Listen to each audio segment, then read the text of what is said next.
Halo teman-teman, selamat pagi. Sekarang aku lagi di Wonogiri dan rencananya hari ini mau jalan-jalan ke Solo.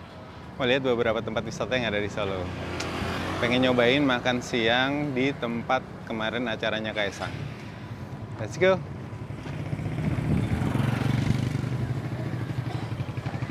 Nah, ini keretanya udah datang di sini. Kita naik ke atas yuk. Aku mau coba lihat dulu di depannya seperti apa.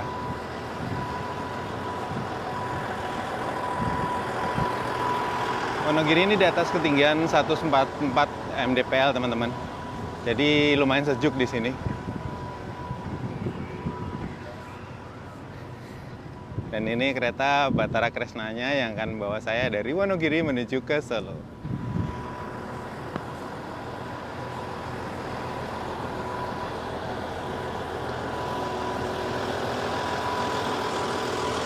Sepertinya ramai hari ini ke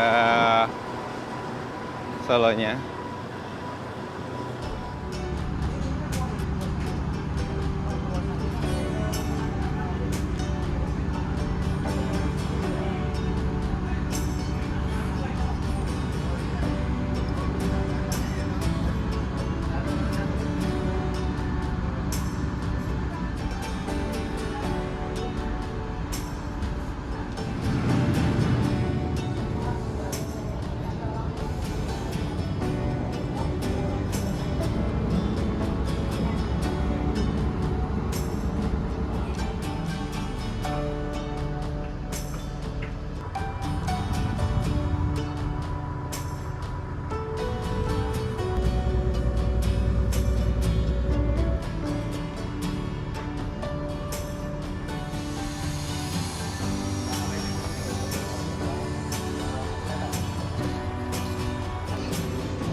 Taman Sriwedari.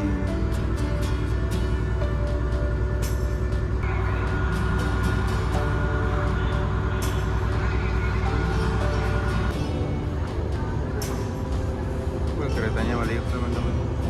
Belok, berbelok.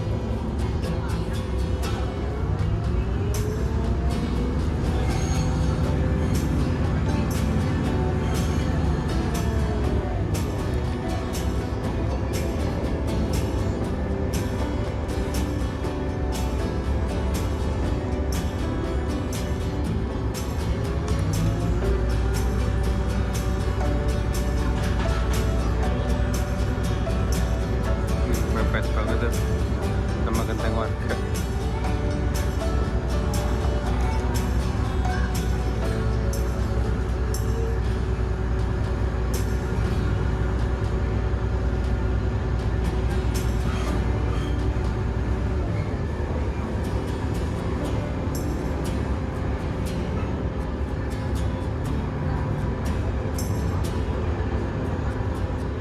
Udah mulai masuk ke area kawasan Stasiun Purwosari. Sampai di Stasiun Purwosari.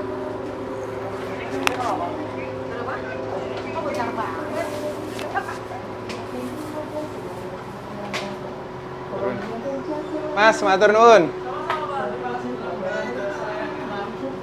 Mas Risang, kondektur kali ini. Makasih banyak ya, Mas. Monggo.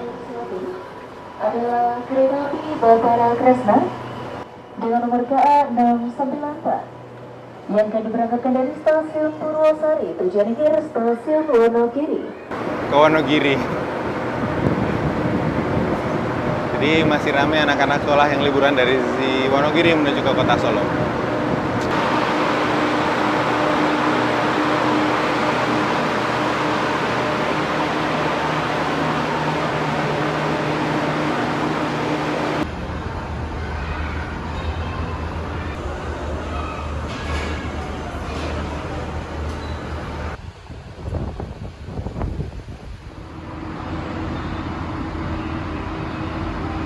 Nah, oke, mari kita keluar.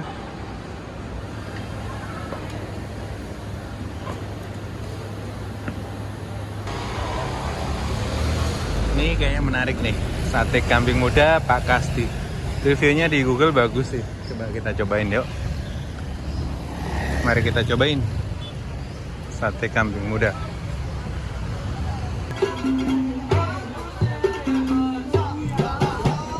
Jadi sate kambing Pak Kasdi ini lokasinya tuh di depan stasiun Solo Balapan teman-teman. Tinggal keluar aja, nanti jalan ke kiri sedikit akan ketemu dengan warung sate buntel Pak Kasdi.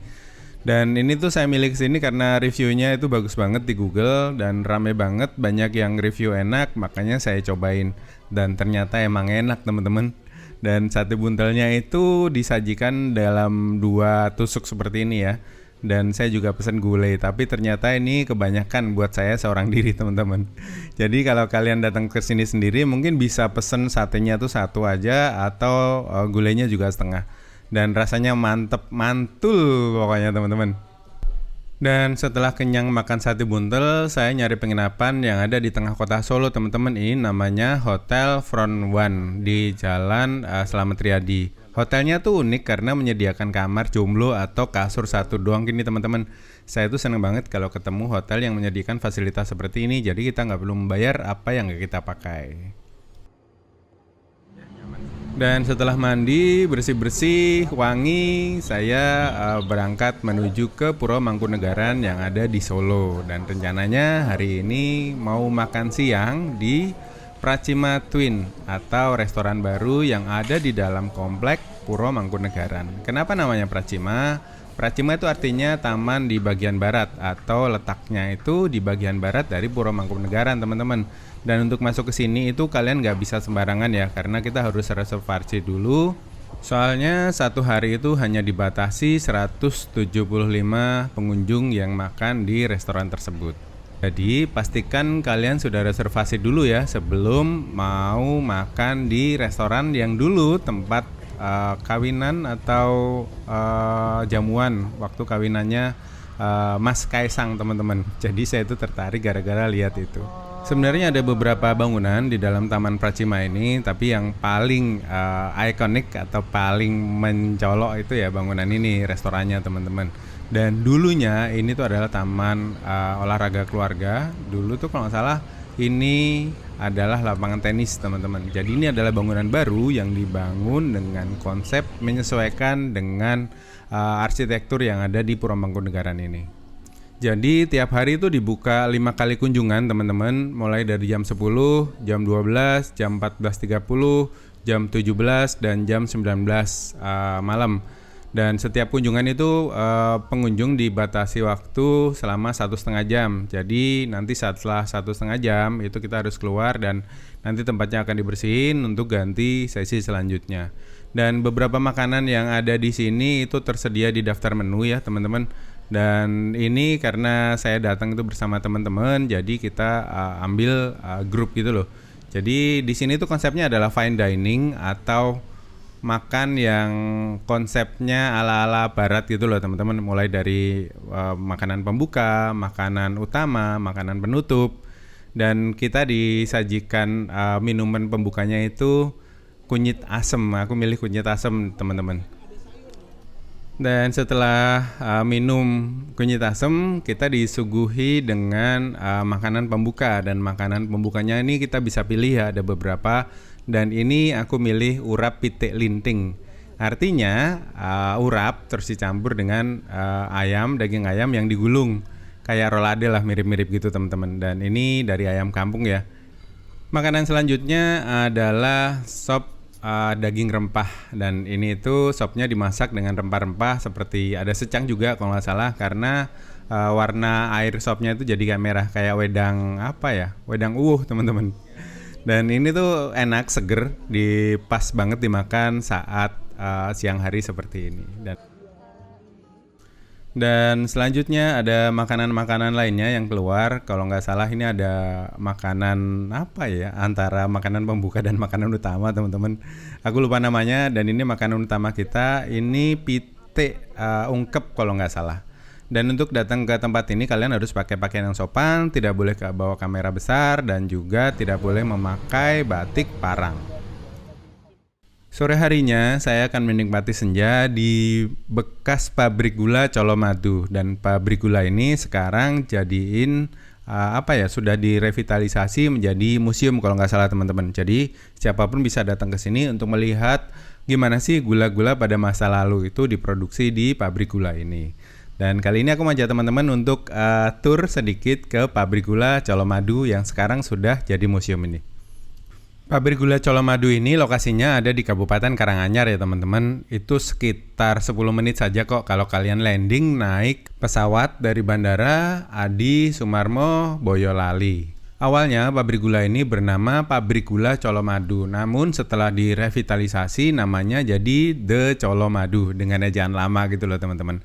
Dan semua mesin-mesin yang dipakai pada masa lalu itu masih dipertahankan di tempat ini, dan sekarang kita bisa belajar melihat bagaimana proses pembuatan gula pada masa lalu. Dan ini juga membuktikan kepada kita bahwa dulunya tempat ini itu adalah sentra dari agroindustri tebu. Dan semakin kesini lahan yang dipakai untuk menanam tebu semakin mengecil, semakin sempit dan semakin tidak ada. Akhirnya pabrik ini pun tutup teman-teman. Dan sekarang setelah direvitalisasi, teman-teman bisa masuk untuk melihat ada apa aja sih di dalam sebuah pabrik gula pada masa lalu itu. Dan kita juga bisa belajar bahwa proses pembuatan gula itu lumayan ribet juga ya, mulai dari stasiun penggilingan, stasiun penguapan, stasiun ketelan, dan apalagi kalau nggak salah ada beberapa step yang harus dijalani untuk membuat sebutir gula yang biasa kita bisa buat teman minum teh ataupun minum kopi itu teman-teman. Buat teman-teman yang mau masuk ke area museum ini di stasiun Ketelan, di stasiun Gilingan itu ada tiket masuknya.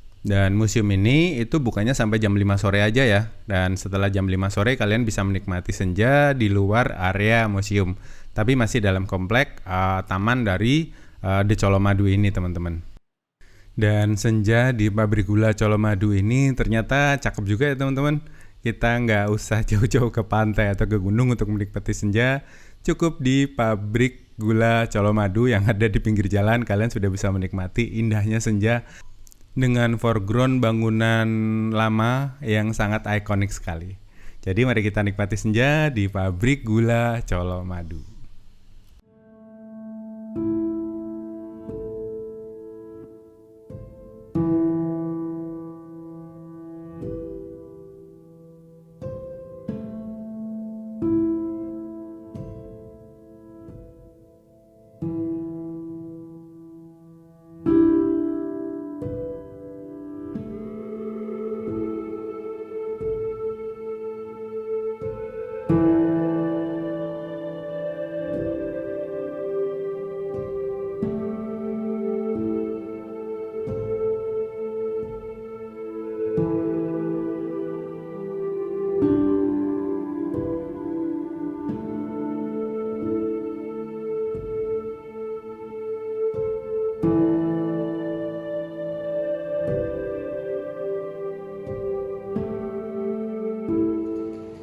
Dan gak lengkap kalau ke Solo itu gak nyobain nasi liwetnya. Dan menurut panduan dari Google Review lagi, saya dihantarkan menuju ke warung nasi liwet yang ada di pinggir jalan ini teman-teman.